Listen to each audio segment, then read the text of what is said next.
Queridos irmãos e irmãs, está se aproximando o dia 29 de junho. Nesse dia nós celebramos a solenidade de São Pedro e São Paulo, esses dois grandes apóstolos de nosso Senhor Jesus Cristo. E interessante que eles são celebrados juntos, embora eles fossem muito diferentes um do outro. Um é contado no número dos 12 apóstolos de nosso Senhor Jesus Cristo, o outro não. É tido como um abortivo.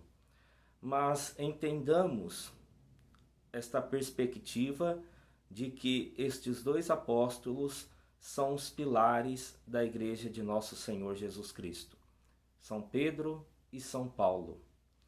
Nós nos deparamos então com esses dois, são celebrados juntos, mas vamos falar então um pouquinho de cada um deles separadamente. Falar pouco porque a gente sempre corre o risco de falar e não falar tudo, por conta da riqueza, da personalidade forte, de muitos, diversos temas que eles trataram, sobretudo São Paulo. Mas é importante que nós nos detenhamos na fé dos apóstolos, no testemunho que eles nos dão a respeito de nosso Senhor Jesus Cristo. Então Pedro, que foi chamado de Pedro por nosso Senhor Jesus Cristo, ele tinha o nome de Simão, né? Simão, filho de Jonas, irmão de André, que também foi chamado apóstolo. Mas Simão então recebeu o nome de Pedro de Jesus, né? Petros do grego, né? Pedra, rocha. Ou também do hebraico Kefas, Kefa, rocha. Então, ou Cefas, né, que depois faz a analogia com Cefas, né, cabeça. Mas Simão Pedro, ele busca de fato seguir nosso Senhor Jesus Cristo por diversos momentos. Ele atesta o seu amor, ele atesta a sua vontade de seguir Jesus Cristo sem jamais deixá-lo. Mas acontece que um pouco antes da morte de Jesus na cruz, Pedro vai negar o Senhor Jesus, né, por 3 vezes antes que o galo cante, como nós ouvimos nos evangelhos. Mas ao mesmo tempo é São Pedro quem professa a fé de uma forma belíssima. É ele quem professa a fé em Jesus Cristo de um modo ímpar, quando Jesus faz o convite para que eles possam se afastar, porque a palavra de Jesus é dura, né? Quem a pode aceitar, como os apóstolos disseram? Imagine hoje, no nosso tempo, né, o quanto a palavra de Deus é dura, já que o mundo mudou tanto. Muitas vezes também não se aceita a palavra de Jesus, não se acolhe por inteiro, na sua integridade, com todas as suas consequências, a palavra de Jesus. E Pedro então toma a palavra e diz: Senhor, a quem nós iremos? Somente tu tens palavras de vida eterna. Então esta profissão de fé de São Pedro, né? Ele reconhece Jesus como Messias, ele reconhece Jesus como o Cristo. Tu és o Cristo, só tu tens palavras de vida eterna. Nesse sentido que somente aquelas palavras, por mais duras que fossem, poderia de fato levá-los à salvação. E Pedro depois vai ser reafirmado na fé em Jesus Cristo, e Jesus chama Pedro para então apacentar o seu rebanho, apacentar, né, os seus cordeiros, né? Pedro, tu me amas mais do que este? Sim, Senhor, eu te gosto. Sim, Senhor, eu te amo. Pedro então, e Jesus reafirma após a sua ressurreição, naquelas aparições do ressuscitado, né, das aparições de Jesus, já glorificado com o corpo glorioso, reafirma a escolha que ele tinha feito antes, lá atrás, quando ele elege Pedro, chama Pedro para o apostolado e diz: olha, tu és Pedro e sobre esta pedra eu edificarei a minha igreja. e as portas do inferno nunca poderão vencê-la, nunca prevalecerão contra ela. É esta fé que Jesus deposita sobre o apóstolo Pedro.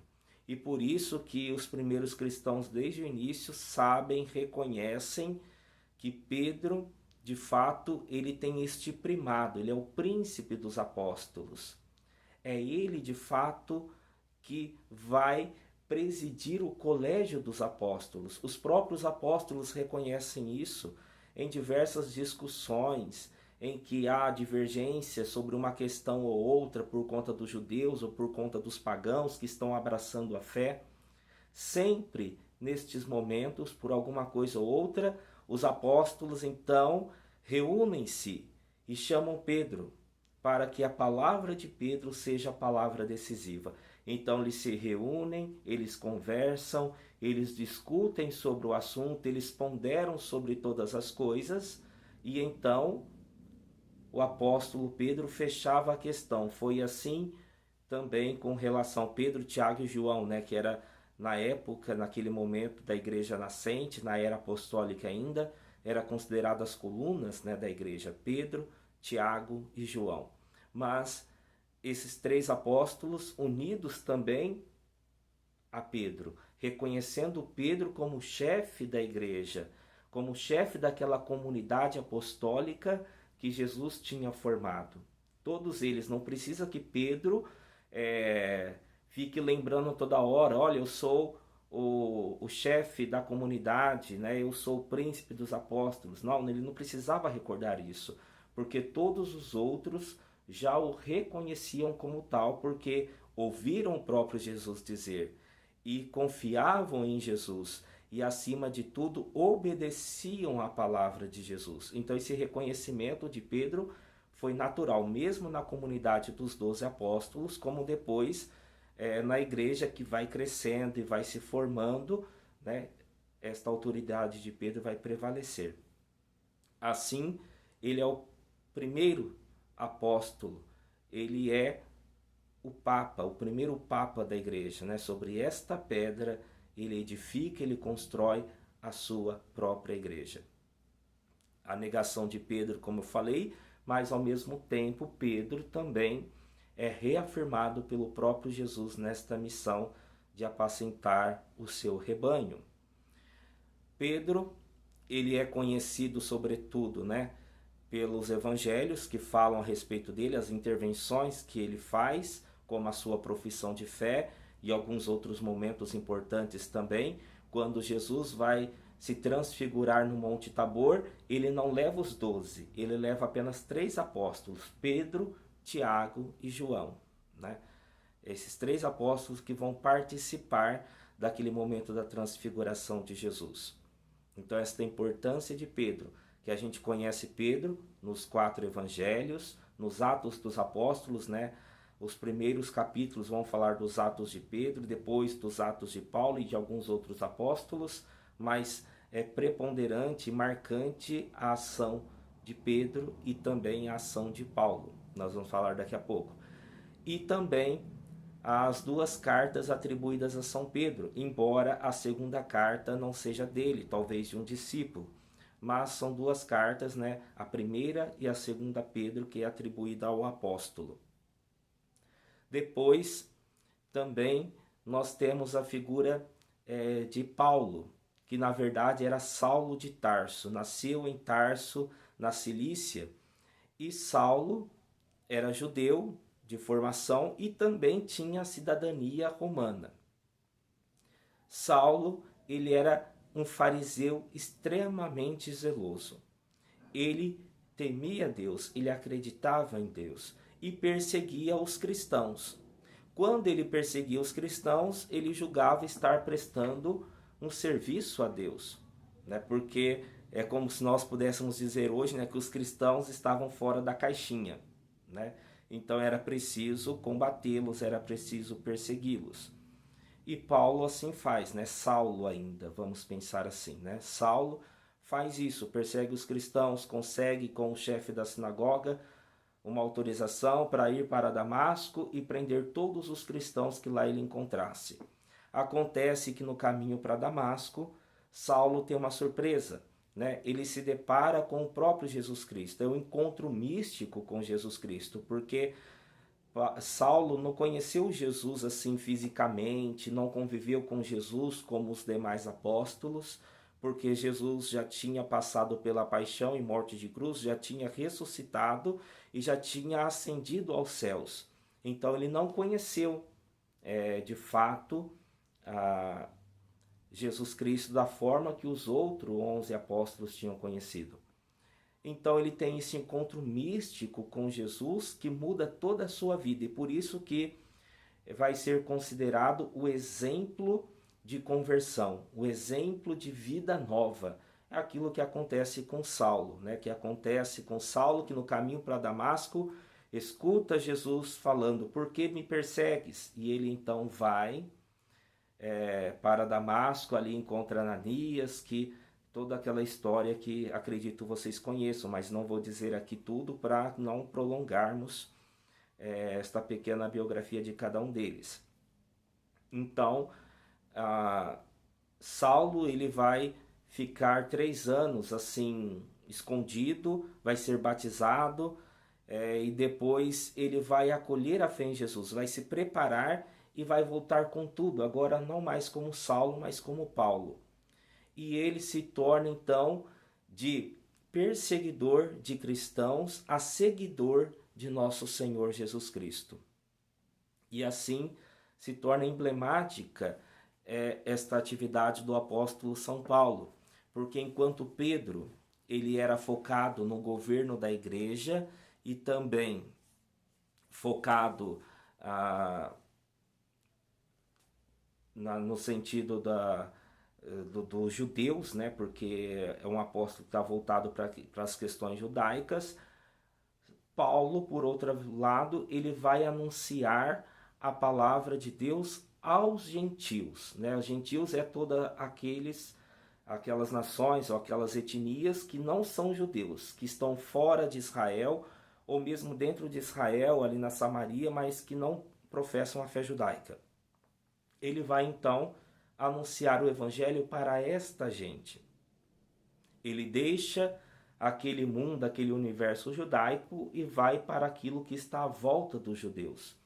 E por isso que ele é o apóstolo dos pagãos, o apóstolo das gentes ou dos gentios, como costuma se dizer.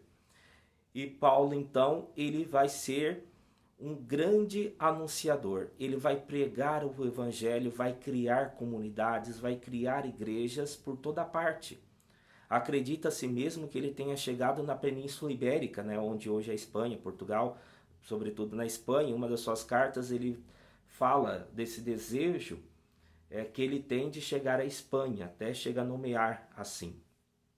Mas ele vai então viajar por toda aquela circunferência do mundo conhecido da época, anunciando Jesus Cristo, criando comunidades para que assim o nome de Jesus seja cada vez mais propagado.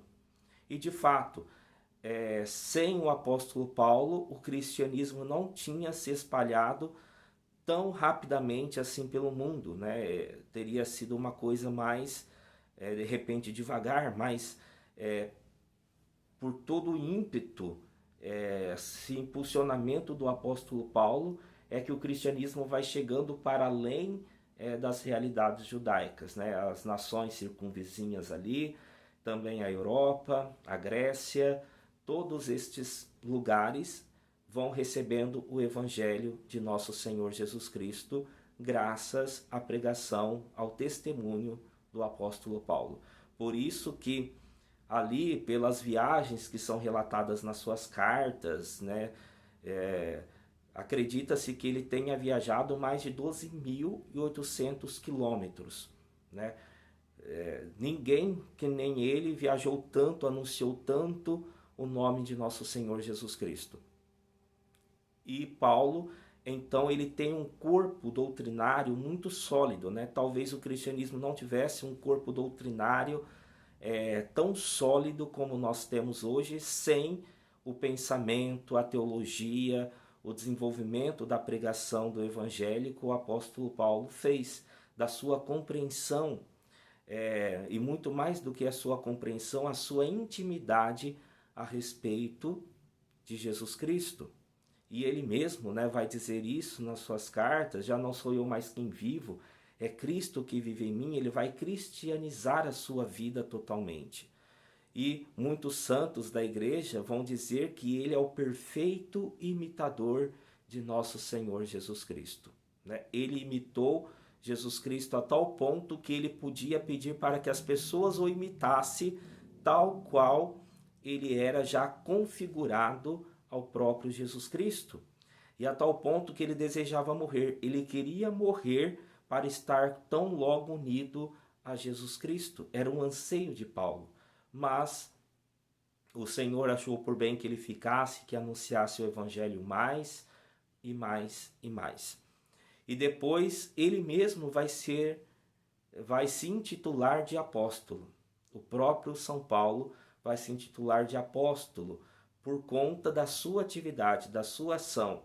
É um momento assim que ele fala que é de loucura, mas na verdade não é bem loucura, porque ele vai se comparar com os superapóstolos e de repente eles diz que ele é muito mais servidor de nosso Senhor Jesus Cristo, muito mais apóstolo do que os outros, devido justamente à sua atividade, justamente à sua ação, né? Tudo aquilo que ele passou, tudo aquilo que ele sofreu, não que ele estivesse pedindo conta de alguma coisa, mas que era necessário reconhecer isso.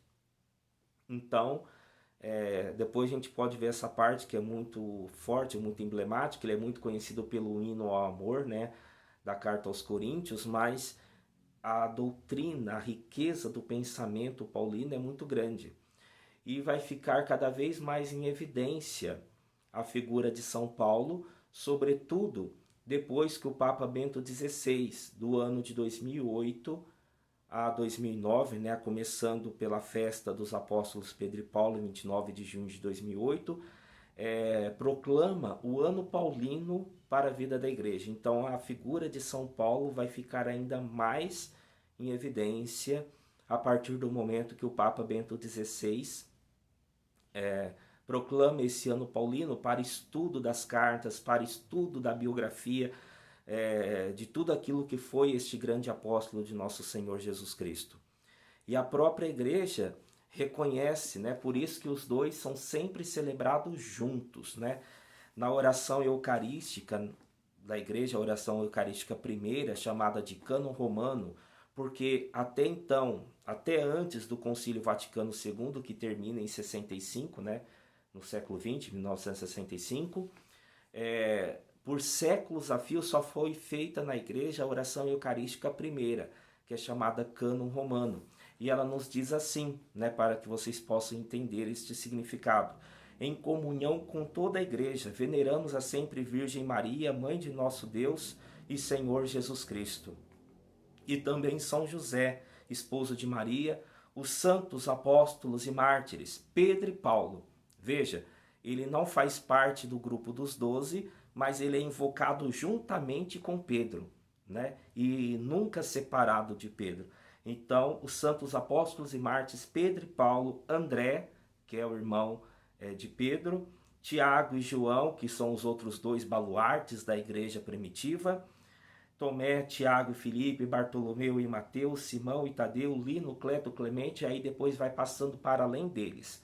Mas veja que o apóstolo Paulo, nesta oração eucarística secular da igreja, que foi usada por séculos a fio, como disse, esse reconhecimento, mas é desde a igreja primitiva este reconhecimento do apóstolo São Paulo. Então, Pedro e Paulo, André, Tiago, João, e assim vai. Depois, novamente, começa a oração eucarística após a consagração, vai falar novamente desses apóstolos, né?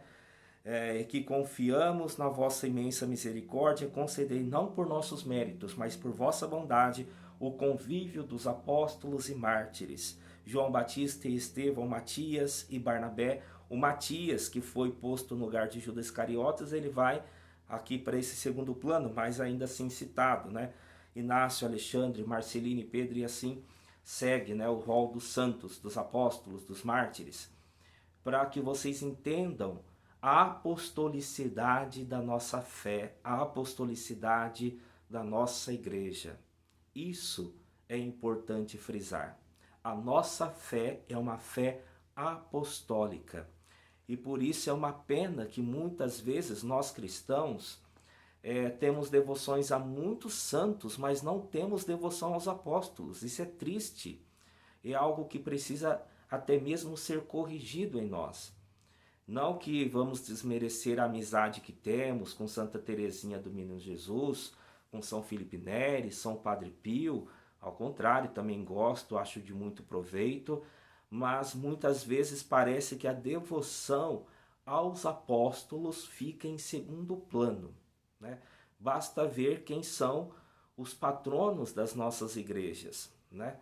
Não é uma crítica, mas é para que a gente possa olhar, analisar e, na medida do possível, para frente, corrigir, né? Basta ver quem são os padroeiros das igrejas que tem aqui, por exemplo, na nossa paróquia de São Benedito, na nossa cidade de Monte Alto. Quantos apóstolos são padroeiros de alguma igreja, de alguma comunidade, né? Vamos fazer esse estudo, vamos fazer este levantamento na nossa diocese, né? Quantas paróquias são dedicadas aos apóstolos?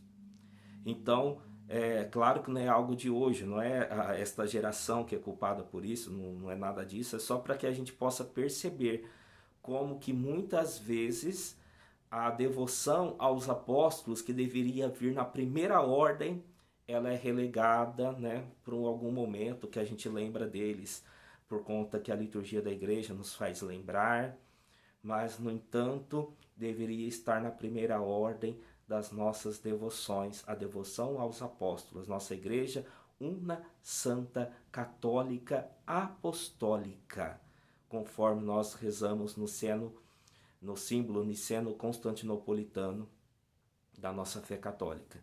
Esta apostolicidade da igreja. Então, Jesus forma a igreja a partir do grupo desses 12 apóstolos. Dos apóstolos do Cordeiro, que serão mencionados novamente ali no livro do Apocalipse. E esta personalidade, então, né, de Pedro e Paulo, Papa Bento XVI, falando um pouquinho a respeito de São Paulo, ele vai falar que mesmo os primeiros cristãos, a cidade de Roma, ele faz uma analogia de Pedro e Paulo com, vamos assim dizer, que eles fundam uma nova cidade. Roma é uma cidade secular, vocês sabem, né? Chamada de cidade eterna. Mas é uma curiosidade, mas para que a gente entenda um pouco esta reflexão. O Papa Bento XVI fala que os primeiros cristãos ali da cidade de Roma, que foi evangelizada pelos apóstolos Pedro e Paulo, e na cidade onde tem as duas grandes basílicas, né? Que em Roma tem a Basílica de São Pedro, né? Que é a maior de todas e a sede, vamos dizer assim, da igreja. Tem na sua frente, se vocês já foram ou forem ainda algum dia, vocês vão ver, assim que você se deparar com a frente da Basílica de São Pedro, aos lados tem duas grandes imagens, né, de São Pedro e São Paulo, né, na Basílica de São Pedro. E depois a outra grande basílica romana, a Basílica de São Paulo fora dos muros, né, no pórtico principal vai ter ali cenas da vida, do martírio de Pedro e Paulo. Eles sempre estão juntos. Na Basílica de São Pedro eles estão juntos, na Basílica de São Paulo eles estão também juntos, sempre invocados juntos. E o Papa então diz que é como que é um altar oposto aos fundadores da cidade de Roma, né? Rômulo e Remo, que foram amamentados misticamente, né, foram amamentados pela loba, e eles fundaram a cidade de Roma. É como se a cidade de Roma fosse refundada por esses dois grandes irmãos, que não tinham nada parecido um com o outro, eram muito diferentes, tinham suas diferenças, mas que na fraternidade criada através do Evangelho, através deste amor a Jesus Cristo, eles refundam a cidade de Roma. Então, em oposição àquele altar mítico, pagão, dos irmãos Rômulo e Remo, agora nós temos Pedro e Paulo como que refundando a cidade de Roma, a nova cidade que é a cidade do reino de Deus. Depois, também fazer uma analogia com os dois irmãos que são apresentados para nós na Bíblia, Caim e Abel, em que o primeiro se torna assassino do segundo, por ciúme, por inveja, enquanto que, apesar de Pedro e Paulo terem as suas divergências, Paulo tem uma personalidade fortíssima e Pedro também tem lá suas diferenças com Paulo, já teve uns arranca-rabos entre eles, vamos dizer assim, né, para que seja mais compreensível para vocês, como relata o próprio apóstolo Paulo na carta aos Gálatas, né, este desentendimento entre eles, mas eles juntos formam a única igreja de nosso Senhor Jesus Cristo. Então expressa esta fraternidade apesar da diferença, apesar da diversidade, nessa fraternidade verdadeira, criada através do Evangelho, da vida, paixão, morte de nosso Senhor Jesus Cristo, que não aconteceu com os primeiros irmãos Caim e Abel. E assim, então, eles são invocados, né, como esse princípio basilar da igreja. Hoje, Pedro e Paulo são considerados as colunas da igreja católica, porque o próprio Papa vai dizer que Pedro e Paulo é como que o resumo de todo o evangelho de nosso Senhor Jesus Cristo para nós, né? Então, os evangelhos e as cartas paulinas fosse como que o resumo, o arcabouço de todo o evangelho de Jesus para nós, para os nossos dias e para as gerações que virão. Daí a importância desses grandes apóstolos Pedro e Paulo.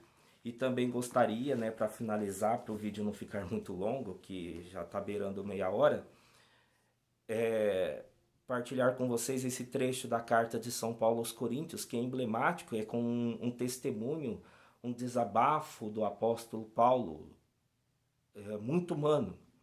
E eu acho importante a gente se deparar com isso. E ele vai dizer a respeito de si mesmo: olha, pois há quem diga, as cartas são severas e enérgicas, mas a presença física é fraca e o discurso desprezível. Esse que assim fala, fique sabendo que tais como somos pela palavra, por meio das cartas, quando estamos longe, tais seremos pela ação quando estivermos presentes, né? Vocês estão falando que eu não sou nada, que as cartas são enérgicas, são fortes, mas que a presença não representa nada disso, então vocês vão ver o que vocês vão ter, né? Um pouco dessa humanidade do apóstolo. E depois ainda, né, saindo do capítulo 10 da segunda carta aos Coríntios, indo para o capítulo 11, ele vai dizer: na verdade, entendo que em nada sou inferior aos superapóstolos. Quem é esse superapóstolo que ele faz referência? É Pedro, João, Apolo, que vem depois dele também, mas que são grandes pregadores do Evangelho, né? Na verdade, entendo que em nada sou inferior ao superapóstolo, mesmo que seja inábil na arte de falar. Ele falando dele, a respeito dele, que ele é inábil na arte de falar. Não sou quanto ao conhecimento. Já vô-lo mostramos em tudo e de todos os modos, nos diz o apóstolo Paulo. E assim, então, ele vai fazer a defesa do seu próprio ministério, do seu próprio apostolado.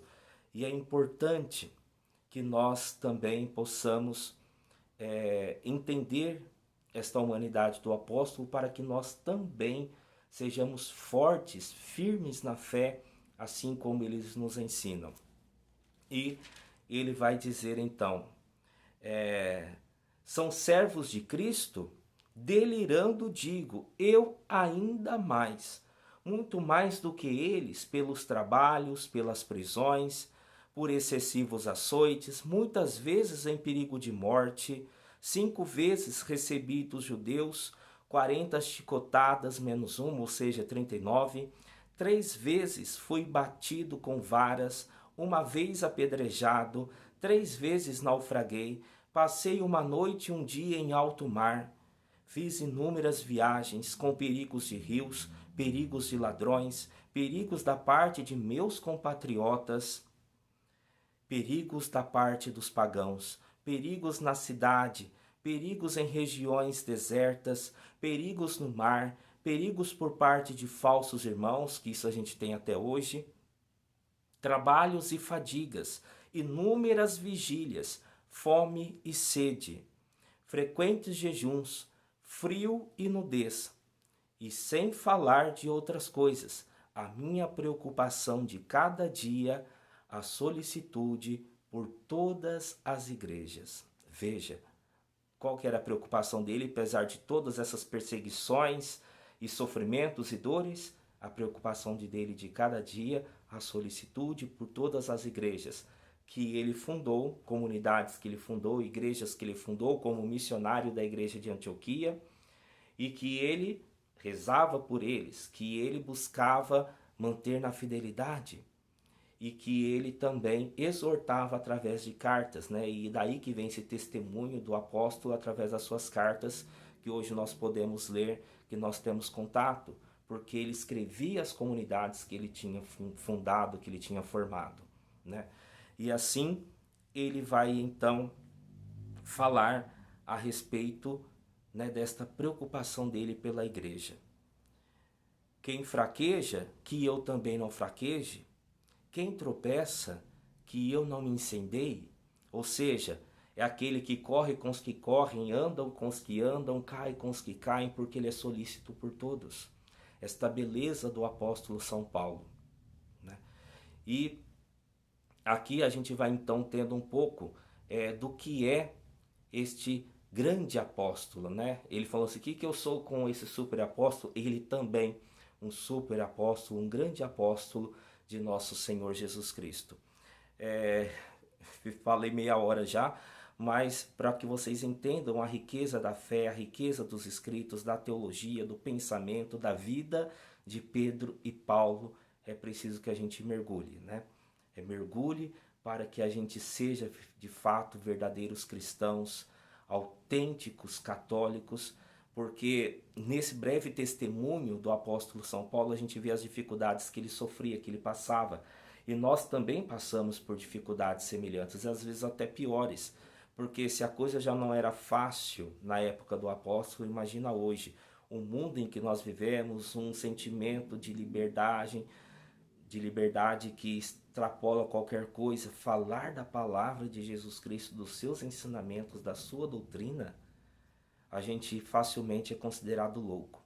Facilmente as pessoas dão de ombros para a gente, não querem saber de nada, mas esquecemos que é para a liberdade que Cristo nos libertou. Se é para a liberdade, como vai nos ensinar Santo Agostinho, né, um grande padre, doutor da igreja também de outro tempo, mas que Santo Agostinho dizia que nós somente somos livres em Jesus Cristo. Nós não somos livres fora de Jesus Cristo. Porque se nós achamos que somos livres fora de Jesus, nós caímos, né, na tirania deste mundo, nos tornamos escravos do pecado, escravos das nossas próprias mazelas, das ilusões que este mundo coloca na nossa mente, né? Basta lembrar, né, que o demônio é o pai da mentira, né? Satanás é o pai da mentira, e tantas mentiras que vão infundindo em nossa mente e nos leva para longe de Jesus Cristo. Aí, de fato, nós nos tornamos escravos. Este evangelho da festa do Sagrado Coração de Jesus nos lembra a respeito disso, né? Vinde a mim todos vós que estáis cansados e sobrecarregados sob os vossos fardos, e eu vos darei descanso, porque o meu jugo é suave e meu peso é leve. De fato, o peso de Jesus Cristo é leve, mas a canga do mundo, o peso, o jugo do mundo, ele é devastador. Então, por mais que a gente ache que eu vou fazer da minha vida, né? Se a gente acha que a nossa vida só tem sentido e só tem graça no pecado, então a gente não sabe ainda o que é a nossa vida. Porque Tem pessoas que pensam isso, né? Olha, mas se eu não posso fazer mais nada, agora eu sou cristão, não posso fazer mais nada, não posso mais pecar, não tem mais sentido a minha vida. Porque ainda a gente não descobriu o sentido e o prazer da vida para além destas coisas que nos aprisionam e nos escravizam e nos tornam cada vez mais menos humanos, menos cristãos, e faz com que a gente perca o sentido da nossa vida que está para além, né, desta terra, mas que se perpetua na eternidade. Que os apóstolos Pedro e Paulo, seus ensinamentos, a sua doutrina, nos ensine, nos impila, também nos coloque no seguimento de Jesus Cristo. Deixo-vos a minha bênção, né, e a minha exortação em nome do Pai, do Filho e do Espírito Santo. Amém. Muito obrigado a todos pela atenção e pela paciência.